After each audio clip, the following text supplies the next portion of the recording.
Well, holy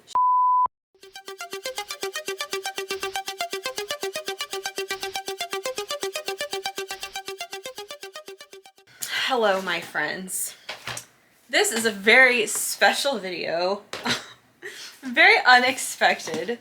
I came home to a huge package from my friend Brian, who's here on YouTube and also on Letterboxd. So, I am speechless. I don't know how to react.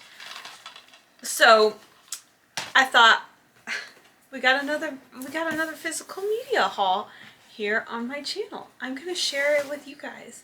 We're gonna go through this together. And we're just gonna hang out, okay? And go through it all. So yeah, we are just chilling. This is gonna take a while. Let's just hang out. You know, like, this could have been a live stream actually. So let's just pretend this is a live stream and hang out while I go through this huge ass stack of physical media. So Brian is legit, like, been in the game for quite a while. He must have a killer collection of physical media because he has been generous enough to send me shit more than once. And a lot of you guys have been generous enough to send me shit, and I am just incredibly grateful. Because this is what facilitates my exploration. You know, this is what helps me learn and try new things. Anyway, let's get on with it. If you are new here, sorry. No, this is gonna be a big variety of like exploitation and like Euro stuff.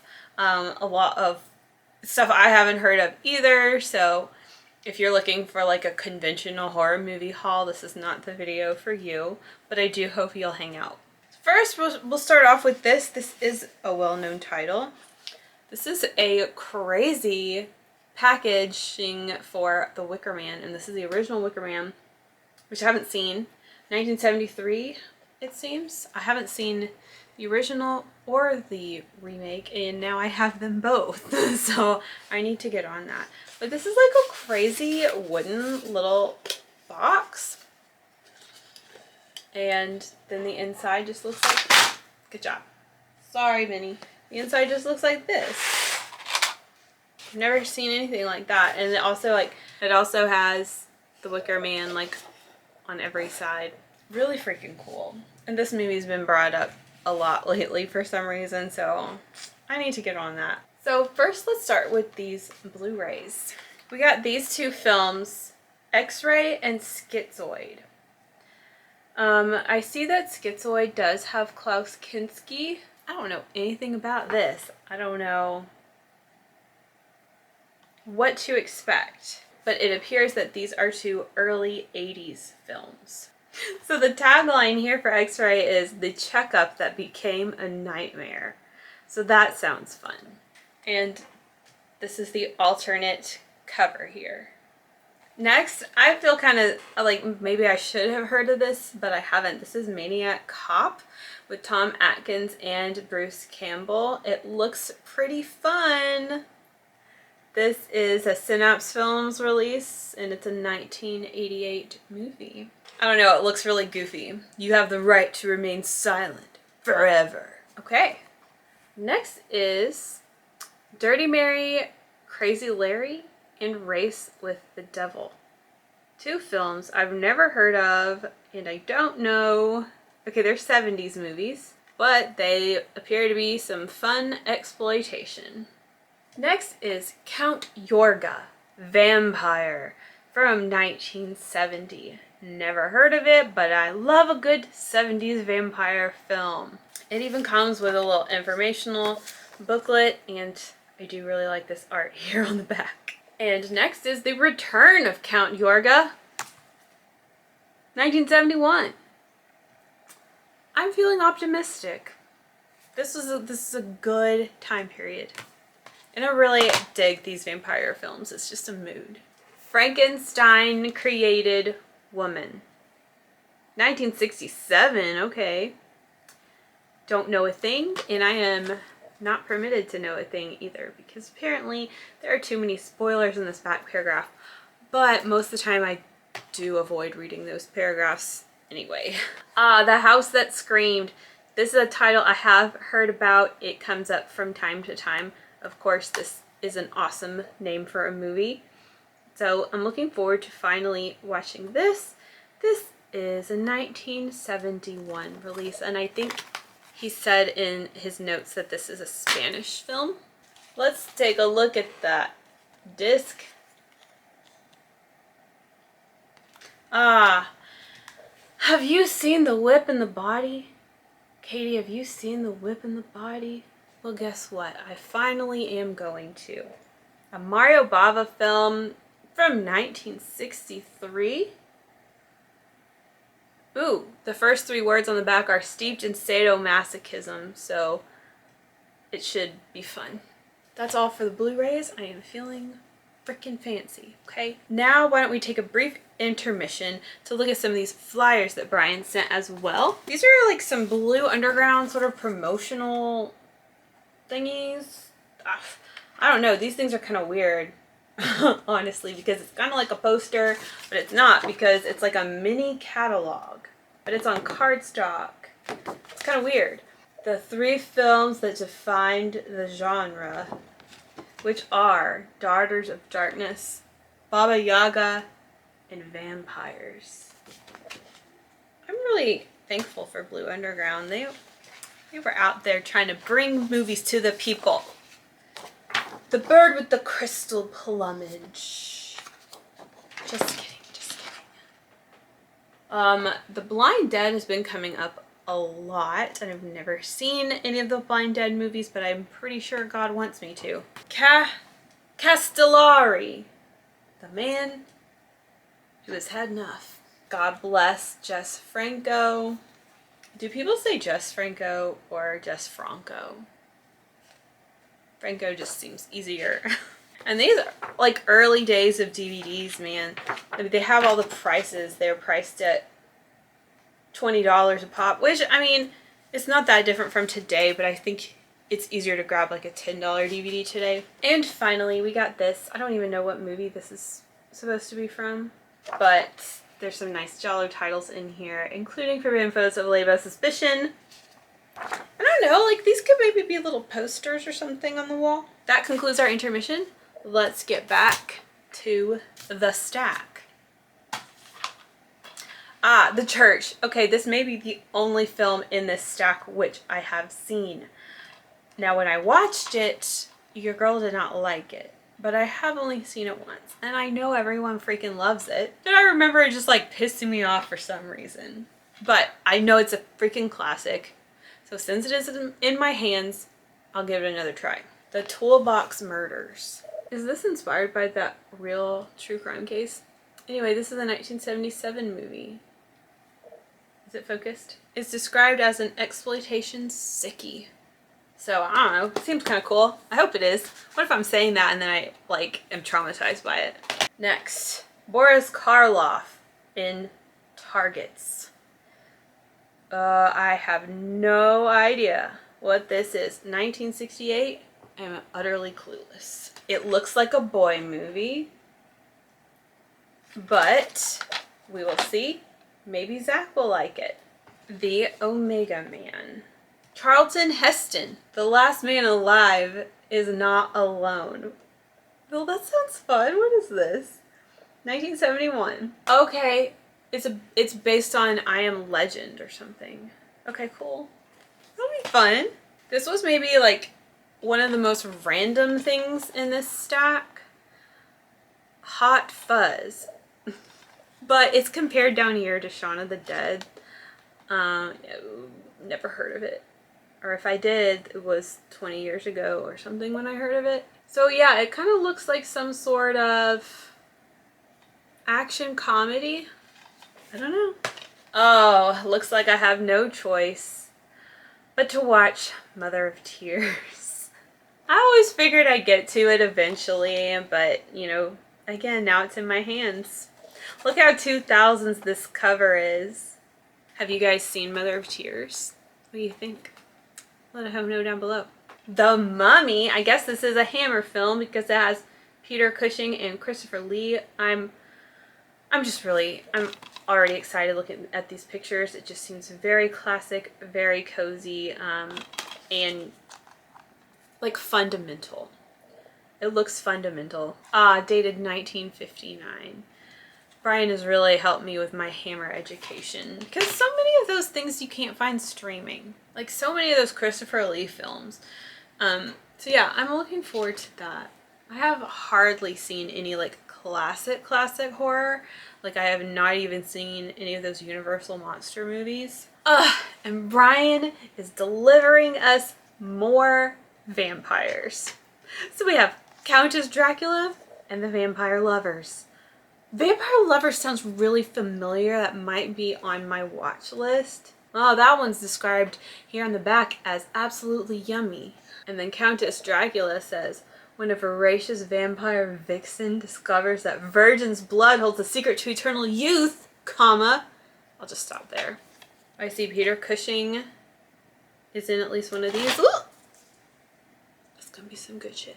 Next is Die Monster Die and the Dunwich Horror.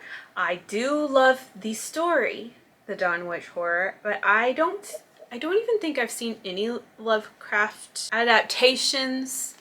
I don't think I've seen any Lovecraft inspired movies. I don't know if that's gonna really follow the story, but we'll see. Die Monster Die is from 1965 and Dunwich is from 1970. They look great. And then the back says that they're great, so. And then this was the other random movie in this stack. Or at least so I thought. This is Wild at Heart. And I was like, oh, there's Nick Cage. I like him. And I was like, but this looks so weird. But then I see it's a David Lynch film, which kind of like ties it in to why it's in this stack. I don't know what this is. What year was this? Hold on, let me guess. 1994. Oh, 1990. Why haven't I heard of it?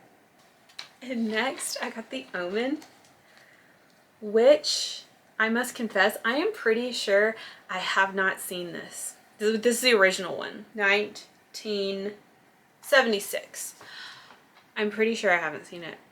I don't think I have. Now, I did see the remake that came out in 2006, and I always like to share this story. I saw it in 2006, and they released it in theaters on June 6, 2006, so 666, and I was like, I'm officially cool now. Over the years, I've been chipping away at like those classic titles, like Texas Chainsaw. I didn't even watch Texas Chainsaw for the first time until like last year, so I've been like slowly taking care of seeing those. But The Omen is one that I just still never have seen. Next, Captain Kronos, Vampire Hunter. This looks like Hammer, but like it never says it like on the packaging, so I have to guess like a dumbass. But again, I know I say I usually don't like period pieces, but when they're these like Hammer vampire kind of flicks, I'm into it. Oh, okay, there is another one in this stack that I have actually seen, don't own, but it is Prince of Darkness, John Carpenter's weird, like religious sci-fi situation. It's very cool. Deserves another watch from me. I don't think I own any John Carpenter films except for Halloween. Thank you for helping make me a more legitimate human being. Okay, Sick Girl. This seemed like kind of familiar. I was thinking 2000s, right? And then I saw for the director of The Woods and May, which I love The Woods. Haven't seen May. It seems cool. That sounds cool, right? I don't want to read too much about it. But there's stuff with bugs here. It's a 2005 movie. It looks promising. Next is I Drink Your Blood. This sounds familiar. Why does this sound familiar? I don't know. But I haven't seen it. This is apparently a 1971 gore-drenched drive-in classic. It sounds good. Part of me is like, I want to contain my excitement about some of these, because what if they like flop for me? I don't know. I love the back. That's cool. But Brian gets it that like part of the fun of doing this is like there will be some hits, there will be some misses, but that is all part of the journey. Okay. Oh, this one says hammer. Thank you. It says hammer on the front. Let a hoe know. All right. To the to the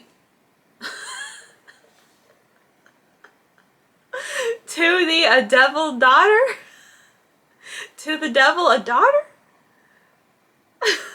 Well, it looks awesome. Anything that has to do with like sacrificing virgins to the devil, I'm here for it. Well, this is judging a book by its cover, but I am really excited for this. This seems great. Look at this cover. Satan's blood. Look at the back. Hell yeah. 1978 is a little late for Satan, but we will see how good this is. Oh, and you know what? I'm finally growing up. I'm finally going to become a real woman because I finally have Vampiros Lesbos. I have not seen it. I know, I hear about it all the time. I know it's like kind of like the standard when it comes to lesbian vampire films. And obviously it's one of Jess Franco's, from what I understand, one of Jess Franco's more famous flicks. So here it is. I'm doing it. Oh, it has Soledad right here. Looking forward to that.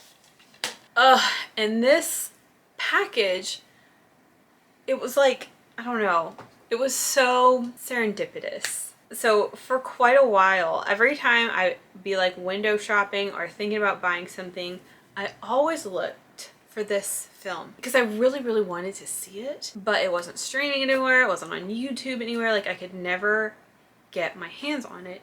And every place that was selling it, it was just like, I wasn't sure if I wanted to blind buy for $20 or $30.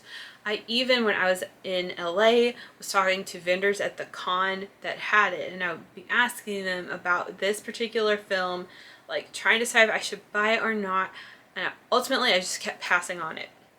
And now Brian has sent it to me, and he did not know this, okay? And that is Polselli's Delirium from 1973, I think, 1972.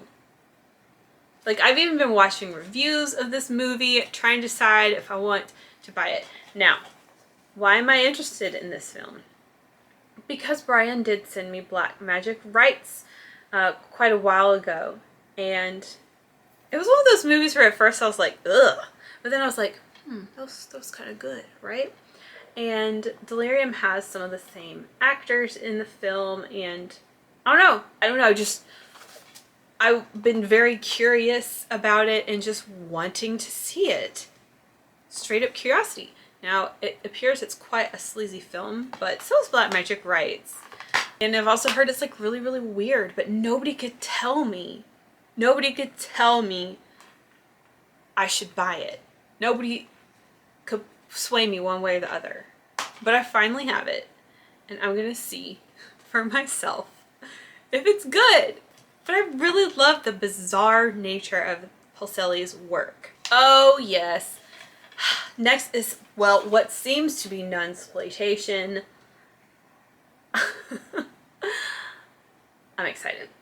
I'm really, really interested in Nunsploitation, but haven't really dove in yet. Now, my friend the mayor recently was telling me about this movie called The Devils, and I watched a little scene from The Devils, and I was like, whoa. And then here on the back it says, in the spirit of the devils and Alucarda. So this might be quite a beastly film, but I'm really looking forward to it. From Bride of Christ to Slave of Satan. And next is a very famous film, at least from this outsider's perspective, and that is Jess Franco's Venus in Furs. A supernatural sex stunner. I'm looking forward to it. I don't know much about it, but I just see the title pop up a lot when I be watching Jess Franco and then Googling him after. Okay, next is 4 films. The Velvet Vampire, Lady Frankenstein, which I have read about Lady Frankenstein because it has Rosalba Neri in it, and that's like, I think what she's most famous for. And, you know, I like her. I'm not crushing on her or anything, but I like her. And then Grotesque and Time Walker. Linda Blair is apparently in Grotesque. I don't know how the 4 of these are related to each other or anything like that. 1971, 1972, 1988, and 1982. So 70s and 80s flicks. Okay, next. Oh, it's another Blu-ray. Whoops. The worlds are like colliding. I didn't know Christopher Lee worked with Jess Franco, but we have this film, Eugenie. Yeah, that's probably right. And it looks, it looks great. And I love the tagline. But, you know, if Christopher Lee is in it, it's got to be classy, right? I'm just really glad I'm going to be getting a Jess Franco education. Next, this is another film that I was about to rent on YouTube because I just really, really wanted to see it and couldn't find it streaming. So I had it pulled up on a tab for a long time. I was going to rent it. I ended up just like finally closing the tab without seeing it. Anyway, that movie is 99 Women. Because this is a women in prison film, Jess Franco film, and it has Rosalba Neri in it. And I just thought I would like to see her in a women in prison context, which I haven't. I think I became interested in this film after I watched Top Sensation. But I'm just so glad that I have this. This was another like serendipitous like, oh, are you kidding? Okay. Next is Count Dracula's Great Love, and Paul Naschy and Ida Politoff. How'd I do? I love this girl, so I am excited to see something else that she's in. Oh yeah, this is a Vinegar Syndrome release. I don't know anything about it, but if it's got some of my people in it, I'm looking forward to it. And the last 2 things I have here are the Female Prisoner 701 Scorpion sequels. Y'all may remember I loved Female Prisoner 701 Scorpion 1. I love it so much, it's actually the background on my computer. It's just some cool shit. Haven't seen the sequels. Well, that is my haul. Those are my gifts. I don't know what to say. The mail from Brian and from several others here that watch this channel have again been instrumental in my personal development. Seriously though, thank you so much. I got this package yesterday, and like anytime I would wake up in the night when I was sleeping, like I would like roll over or whatever, I'd just be thinking about this box of DVDs. Oh my god, I can't wait. This is so cool. And it's just in time for Halloween. Hope you enjoyed yet another haul. I wasn't expecting to be doing one in the near future, especially not one of this magnitude.